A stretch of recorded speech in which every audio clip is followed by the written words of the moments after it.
네, 이제 어제 지도를 통해서 바울의 행적을 살펴봤습니다만 이 디모데 전서를 쓸 때 바울은 로마의 감옥에서 잠시 풀려나 가지고 다시 교회들 자기가 세웠던 전도 행적을 통해서 세웠던 그 교회들을 다시 한번 또 돌아보면서 빌립보에서 에베소에 있는 디모데에게 편지를 쓰고 있는 것입니다. 그만큼 바울은 늘 교회에 대한 염려 그리고 제자 디모데에 대한 염려가 있었습니다. 왜냐하면 당시 디모데가 섬기고 있던 그 에베소가 우상과 세상 문화의 최정점에 있던 그런 도시였기 때문입니다.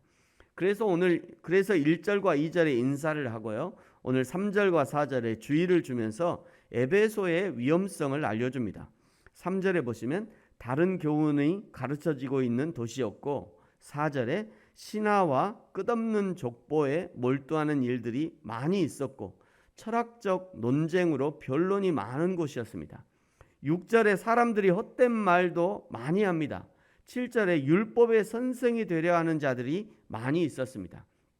그러면서 바울은 디모데에게 지금 디모데가 가지고 있는 이 복음, 디모데에게 전해진 복음의 탁월성, 복음의 목적을 알려줍니다.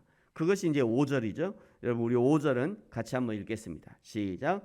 이 교훈의 목적은 청결한 마음과 선한 양심과 거짓이 없는 믿음에서 나오는 사랑이거늘. 아멘. 복음의 목적은 첫째 청결한 마음이고 둘째 선한 양심을 갖게 하는 것이고 셋째 거짓 없는 믿음에서 나오는 사랑입니다.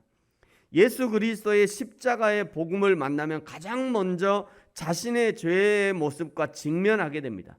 그 죄가 얼마나 하나님과 나를 멀게 했던지 그 죄가 자신을 얼마나 비참하게 했는지를 알게 되는 거죠.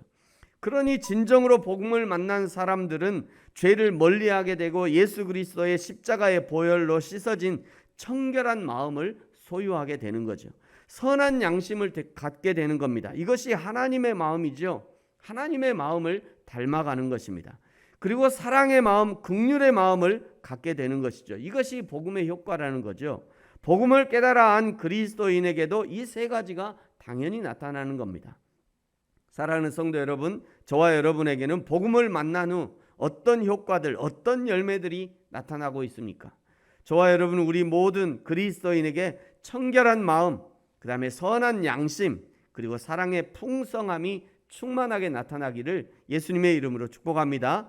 그러나 3절에서 말한 다른 교훈을 따르는 자들은 하나님이 주시는 좋은 열매와 전혀 반대되는 악한 열매들을 맺게 됩니다.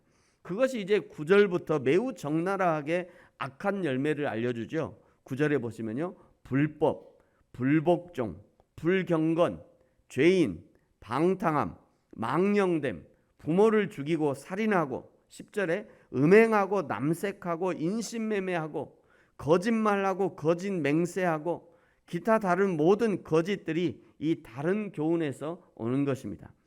에베소에 남겨진 디모데의 사명이 바로 이런 악한 열매들로부터 성도들을 지켜내는 것이고 11절에 하나님의 영광의 복음을 따르도록 성도를 세워가는 것, 이것이 디모데의 사명이었던 것이죠. 사랑하는 성도 여러분, 저와 여러분도 먼저는 나 스스로 악한 열매로부터 자신을 지켜내야 합니다. 신앙생활을 하면서 무엇이 선하고 무엇이 악한지 계속 교육되어야 하고요, 선과 악을 분별할 수 있을 정도로 성장해야 합니다. 여러분, 제가 우리 교회에서는 몇 차례 늘 말씀드립니다만 하나님 앞에 가면은 너 왜 그렇게 살았냐? 하나님이 너 왜 이렇게 살았냐? 라고 물어볼 때 우리 목사님이 그렇게 살라고 그러던데요? 우리 목사님이 그렇게 해도 된다고 그러던데요? 그거 안 통해요. 그럼 하나님이 그러죠. 네 목사가 뭐 하나님이냐? 하나님이 그러실 거예요. 네 목사 말이 성경이냐? 성경에는 뭐라고 그러더냐? 하나님이 그렇게 물어봐요. 그 뻔입니다. 그렇게 물어볼 거예요. 그래서 성도들이 목사에게 모든 것을 미뤄서는 안 됩니다. 자기의 성장은 자기가 해야 되는 거예요. 어린아이가 어머니의 젖을 쭉쭉 빨아먹지 않으면요, 성장하지 않아요. 자기가 자기가 힘을 내서 쭉쭉 빨아먹어야지 아이가 성장하는 거잖아요. 똑같아요. 우리도 똑같습니다. 여러분이 스스로 성경을 읽고 성경을 찾고 성경을 연구하고, 요즘은 얼마나 좋습니까? 유튜브에 얼마나 많이 나오잖아요. 얼마나 그냥 주옥 같은 설교들, 좋은 내용들이 많이 나와요. 잘 골라야죠. 그 대신 잘 골라서 듣고 자꾸 자기 스스로를 성장시켜야 돼요. 이것이 여러분이 해야 돼요.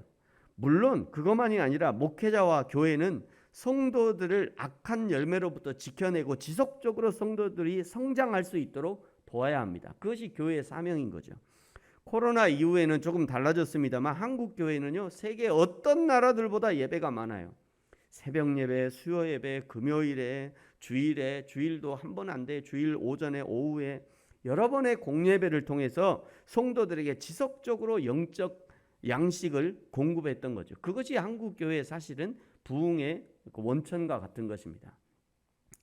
성도들이 성장하되 하나님의 마음을 알고 하나님의 마음을 실행할 수 있을 때까지 성장해야 돼요. 그것이 성장인 거죠. 그냥 알기만 많이 아는데 실천하지 않으면 그는 성장이 아니죠. 내가 아는 만큼 하나님 앞에 실천할 수 있어야 되고, 내가 하나님을 사랑하는 만큼 이웃을 사랑할 수 있는 그 정도까지 성장하는 것이 진짜 성장일 것입니다. 바울의 행적에 관한 지도를 보면서 바울이 틈만 나면 복음을 전하고 교회를 세워가기 위해 노력했던 것처럼 우리 그리스도인들도 늘 마음이 하나님을 향해 있어야 합니다. 성경을 향해 있어야 되고요. 그리고 성도들과 교회에 우리의 마음이 있어야 합니다. 그래야 하나님의 마음에까지 자라가고 성장해가는 저와 여러분이 되어지기를 예수님의 이름으로 축복합니다. 기도하겠습니다. 하나님 아버지, 감사합니다. 에베소 교회에 다른 교훈들이 침투하고 에베소 지역은 신화와 끝없는 족보와 인간의 철학으로 충만해 있었던 것처럼 지금 우리가 사는 이 시대도 극히 인간적인 방법들과 생각들로 가득 차 있고 하나님 아닌 것이 하나님인 양 주인 노릇하려 하고 있습니다. 하나님, 우리가 여호와 하나님으로부터 시선을 돌리지 않게 하시고 오직 성경의 진리에 집중하게 하시고 우리가 여호와 하나님의 사람임을 날마다 나 자신으로부터 증명하고 확증할 수 있도록 축복하여 주옵소서. 감사합니다. 예수님의 이름으로 기도합니다. 아멘. 하늘에 계신 우리 아버지여, 이름이 거룩히 여김을 받으시오며